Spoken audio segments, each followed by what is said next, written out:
Good morning, students. Today we are going to do chapter number 1, that is poem The Old Brown Horse, written by W.F. Holmes. Before starting this poem, जैसे कि हम देखते हैं जो चीज़ हमारी नई नई होती है उसमें हम काफ़ी दिलचस्पी लेते हैं और जैसे जैसे वो पुरानी होती जाती है तो वो क्या होता है, या तो रद्दी कबाड़ की तरह कहीं साइड में पड़ी होती है या उसे हम घर से निकाल के फेंक देते हैं। तो उसी तरह कुछ जीती जाती ये कहानी है इस हॉर्स के बारे में। जब ये हॉर्स मतलब पहले अच्छा मीन्स जवान था, यंग था, तो उससे कितनी बेनिफिट्स मिलती थी वो सब चीज़ को इसमें बताया गया है। और जैसे जैसे वो ओल्ड होते गया उसको भी इसमें बहुत अच्छी तरीके से डिस्क्राइब कर दिया गया है। चलिए हम ये पढ़ते हैं poem. The old brown horse looks over the fence in a very sort of way. He seems to be saying to all who pass, "Well, folks, I have had my day." अब देखिए, the old brown horse, ये horse brown colour का जो कि आप लोग जानते हैं, looks over the fence. ये फेंस किसे कहते हैं? किसी भी चीज प्रीमाइसेस में जो बाउंड्री होती है उसे फेंस कहते हैं। तो the old brown horse looks over the fence, fence के बाहर वो देखता रहता है घोड़ा। In a very short of way, very मतलब टायर्ड, काफी थका हुआ वो रहता है और बाहर की तरफ देखते रहता है। He seems to be saying to all who pass, जैसे कि वो ऐसा लगता है कि वो जो भी वहां से गुजर रहे हैं लोग उनसे कुछ बताना चाहता हो, कुछ बोलना चाहता हो। Well folks, I have had my day, ये बताना चाहता हूँ कि मेरे भी पहले कुछ फ्रेंड्स थे तुम्हारे जैसे, या मैं भी काफ़ी बहुत ही अपने बेस्ट डे बिताया है और मैं अब ओल्ड हो चुका हूँ। कुछ इस तरह से वो लोगों को बताना चाहता रहा हो फ्रेंड्स के बाहर देखते हुए, काफ़ी टायर्ड होते हुए। I am simply watching the world go by and nobody seems to mind as they are dashing past in their motor cars a horse who is lame and half blind. अब देखिए, I am simply watching the world go by, अब horse कह रहा है, लेकिन इसे कौन कह रहा है? पोएट। उस हॉर्स पे जो जो बीत रही है वो उसे पोएट ने यहाँ डिस्क्राइब किया है। पोएट राइटर नहीं है, पोएट नहीं कह रहा, उसकी जो है सारी चीजें उन्होंने पोएट ने डिस्क्राइब किया है।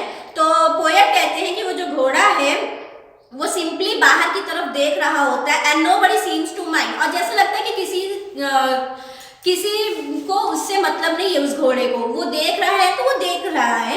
As they are dashing past in their motor cars, dashing past का मतलब होता है बहुत ही स्पीड से निकल जाना। हाँ, as they are dashing past in their motor car horse who is lame and half blind, वहां से मोटर कार जो हो रही थी काफी स्पीड में निकल जा रही थी, और जो वो घोड़ा था वो काफी बूढ़ा हो गया था, एंड हाफ ब्लाइंड मतलब आधा अंधा, तो कोई भी उसकी तरफ ध्यान नहीं दे रहा था, सब अपने अपने काम में बिजी थे।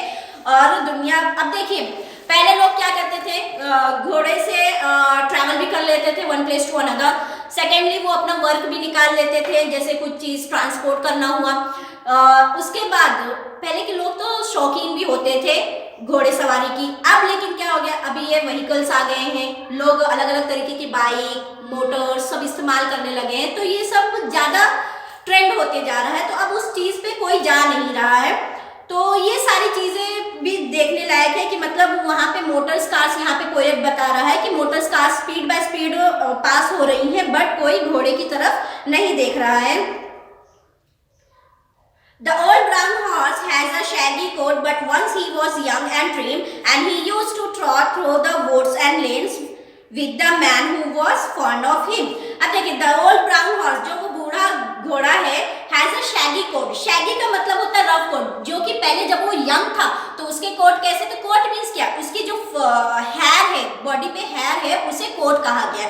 तो पहले जब वो यंग था तो काफी मेंटेन था, उसकी जो कोट है वो ट्रिम थी, मेंटेन थी, बट अब वो ओल्ड हो चुका है तो अब उसकी कोट कैसे है? काफी शैगी है, यानी रफ है। But once he was young and trim, पर जब वो यंग था तो उसके जो कोट थे वो काफी मेंटेन थे, ट्रिम थे, नीट थे, एंड इसमें गुड फॉर्म में थे। And he used to trot through the woods and lane, और फिर वो क्या, and he used to trot मतलब move faster than a walk, मतलब चलने से जो इंसान चलता है उससे भी फास्ट वो दौड़ता था, उससे भी फास्ट वो जाता था एक प्लेस से दूसरे प्लेस पे। किस जगह से, जंगलों से और रास्तों से गुजरते हुए वो काफी बहुत ही तेज चलता था। With the man who was fond of him, जो इंसान जो उसके कैरिंग में था, जिसके कैरिंग में घोड़ा था, वो उसे बहुत पसंद था, तो उस अपने मास्टर के साथ वो जाया करता था one place to another. But his master ride in a motor car and it makes him feel quite sad. पर अब उनके जो मास्टर है वो किस पे राइड कर रहे हैं? मोटर्स कार पे, यानी मोटर कार पे वो आ जा रहे हैं, घोड़े पे नहीं जा रहे। And it makes him feel quite sad, और यही चीज है जो कि इस घोड़े को काफी सैड फील कराती है। When he thinks of the days that used to be and of all the times they had, और यही सारी चीजें जब वो सोचता है, जो अच्छे वक्त बिताए होते हैं अपने यंग टाइम पे, यही सारे चीज उसे जो है काफी सैड भी करती है और बहुत अपने आप को उन चीजों में जाने पे मजबूर भी करती है कि मैंने एक कैसा इतना अच्छा वक्त बिताया और अब मैं कैसा वक्त बिता रहा हूँ। So here is our half poem remaining. We will continue tomorrow, but your homework, just learn this 12 line of the poem and do the hard words. Okay, thank you.